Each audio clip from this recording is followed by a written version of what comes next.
Economics में topic है theory of consumer behaviour के कुछ क्वेश्चंस। ये जो भी क्वेश्चन है वो प्रीवियस ईयर क्वेश्चन है जो आ चुके हैं हमारे एग्जाम में, उसको हम डिस्कस करेंगे। क्योंकि आपको भी पता है नेट एग्जाम में जो प्रीवियस ईयर क्वेश्चन होते हैं बहुत इंपॉर्टेंट होते हैं। अगर आप वो क्लियर कर लेते हो तो आपका बेसिक जो है क्लियर हो जाता है। तो लेट्स स्टार्ट इट। तो ये जो फर्स्ट क्वेश्चन है ये हमारा दिसंबर 2014 में आया था। फर्स्ट क्वेश्चन क्या है, which is called Gossen second law. Second law कौन से इसको बोला गया है? तो चार ऑप्शंस हैं हमारे, law of equi marginal utility, law of diminishing marginal utility, reveal preference theory and indifference curve approach. तो हमें पता है सेकंड लॉ किसको बोला गया है, law of equi marginal utility. तो law of equi marginal utility क्या बोलते हैं, मैं आपको एक्सप्लेन भी करती हूँ जो आंसर होगा, सो डेट आपका एक वो क्लियर जो कंसेप्ट जो है वो क्लियर हो। Law of equi marginal utility बोलते हैं कि आप जो भी मनी स्पेंड करते हो डिफरेंट गुड्स ऑफ रिसोर्सेज पे, या जो भी गुड्स जो है परचेज करते हो, तो जो आप मनी स्पेंड करते हो वो हर गुड पे क्या हो, इक्वल आपको सेटिस्फेक्शन दे। कि मार्जिनल यूटिलिटी जो आपको मिल रही है हर गुड से वो क्या होनी चाहिए, आपकी इक्वल होनी चाहिए। किसके इक्वल होनी चाहिए, कि आप उस पर कितनी मनी स्पेंड कर रहे हो। तो मार्जिनल यूटिलिटी ऑफ मनी किसके बराबर होनी चाहिए, utility derive from a good और जो है बी गुड से डिराइव हो रही है। तो ये होती है हमारी law of equal marginal utility. इसको ही हम गोसन सेकंड लॉ बोलते हैं। Now second question is which of the following statement are true for reveal preference theory. ये रिवील प्रेफरेंस थ्योरी का क्वेश्चन है कि क्या बोलती है थ्योरी। इसमें हमें दो स्टेटमेंट दी गई है। फर्स्ट क्या है, income elasticity of demand should be positive, and second statement है consumer preference satisfy strong ordering.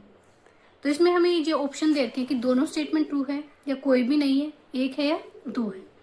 अब रिवील प्रेफरेंस थ्योरी क्या बोलती है, पहले तो मैं थोड़ा सा वो बताती हूँ। रिवील प्रेफरेंस थ्योरी ये बोलती है कि जो इनकम इलास्टिसिटी है वो पॉजिटिव होती है। ये बात हमारी सही है कि जैसे जैसे रिवील प्रेफरेंस थ्योरी में क्या है कि नॉर्मल गुड्स के केस में कि जैसे जैसे आपकी इनकम बढ़ती है उस चीज़ की डिमांड भी बढ़ जाती है। कि इनकम के बढ़ने से आपकी डिमांड क्या हो रही है, इंक्रीज हो रही है। किस केस में, नॉर्मल गुड्स के केस में। तो इसलिए क्या बोल रहे हैं कि इनकम इलास्टिसिटी और डिमांड क्या है, यहाँ पर पॉजिटिव है। कि हमारी प्रेफरेंस क्या हो जाती है, बढ़ जाती है जब हमारी इनकम बढ़ती है। नाउ सेकंड क्या बोल रहे हैं, consumer preference satisfying strong ordering. कि जो है रिवील प्रेफरेंस थ्योरी में ये भी होता है कि प्रेफरेंस क्या होती है, रेशनल होती है।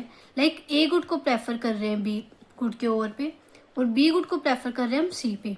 तो नॉर्मली क्या माना जाएगा कि हम ए गुड को प्रेफर कर रहे हैं ओवर सी।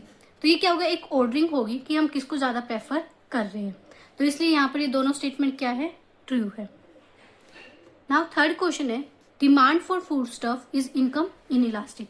कि इनकम इन इलास्टिक होती है किसकी, उसमें फूड स्टफ जो खाने की चीजें होती है उसकी डिमांड में। तो ये चीज किसने बताई थी, हमारे एंजल लो ने बताई थी।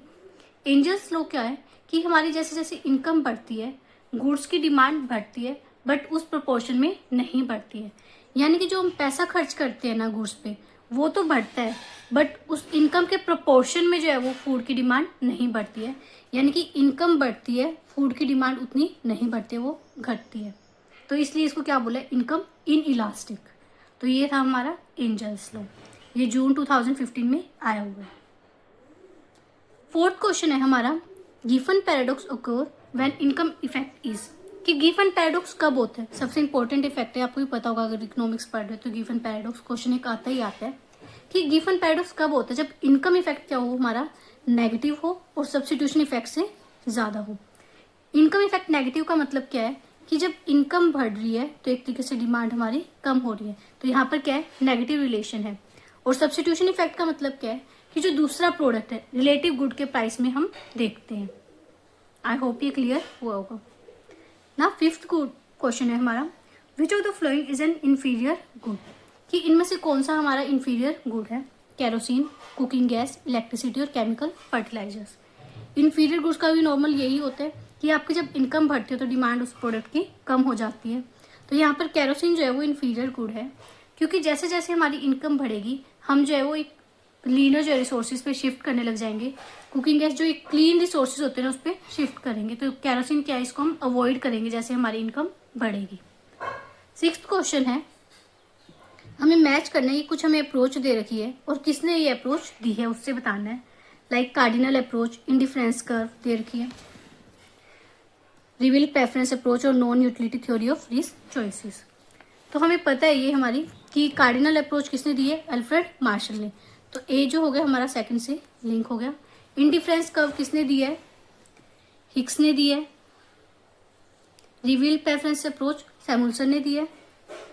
और नॉन यूटिलिटी थ्योरी किसने दी है, वोन न्यूमैन मोक्सटर ने दिया है, यानी ये हो गया फोर्थ।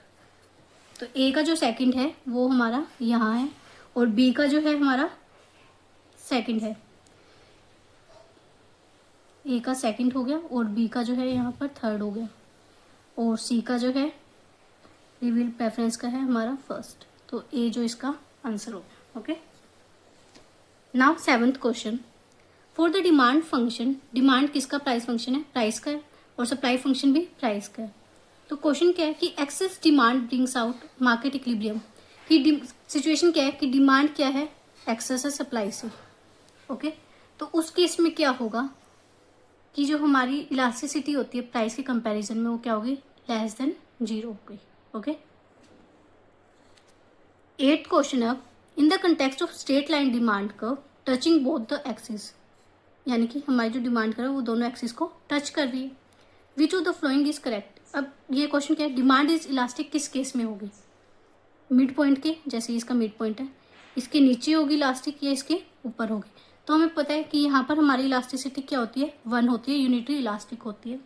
ऊपर जाते तो इलास्टिक होती है, नीचे जाते तो इन इलास्टिक होती है, यानी कि above the mid point. Elastic कब होगी, जब वो मिड पॉइंट के ऊपर होगी। 9th क्वेश्चन क्या है, Slutsky equation deals with decomposition of. Slutsky equation किसके बारे में बताते हैं, प्राइस इफेक्ट जो है किसके बराबर होगा, सब्स्टिट्यूशन प्लस इनकम इफेक्ट के। ओके, नाउ लास्ट क्वेश्चन कर रहे हैं अब 10th, for a linear demand curve which of the following is true. वही लीनियर डिमांड कर्व हमारी इसकी बात हो रही है। Elasticity of demand is unity at all points, her point पे इलास्टिसिटी इक्वल होगी, नहीं, हमें पता ये नहीं होगा। कांस्टेंट होती है, no. Elasticity increases as one slides down the demand curve, जैसे जैसे हम नीचे जाते हैं इलास्टिसिटी इंक्रीज होती है, या फिर हम नीचे जाते हैं तो इलास्टिसिटी कम होती है। तो हमें पता है कि जैसे जैसे नीचे जाते हैं तो इलास्टिसिटी हमारी कम होती है। तो ये कुछ क्वेश्चन किए थे हमने दिसंबर और जून 2015 के। नेक्स्ट वीडियो में आगे के जो ईयर्स के क्वेश्चन कवर करेंगे। इन क्वेश्चन को अच्छे से कर लेना, ये जो कॉन्सेप्ट आए हैं उनको आपको अच्छे से कवर करना है। Thank you.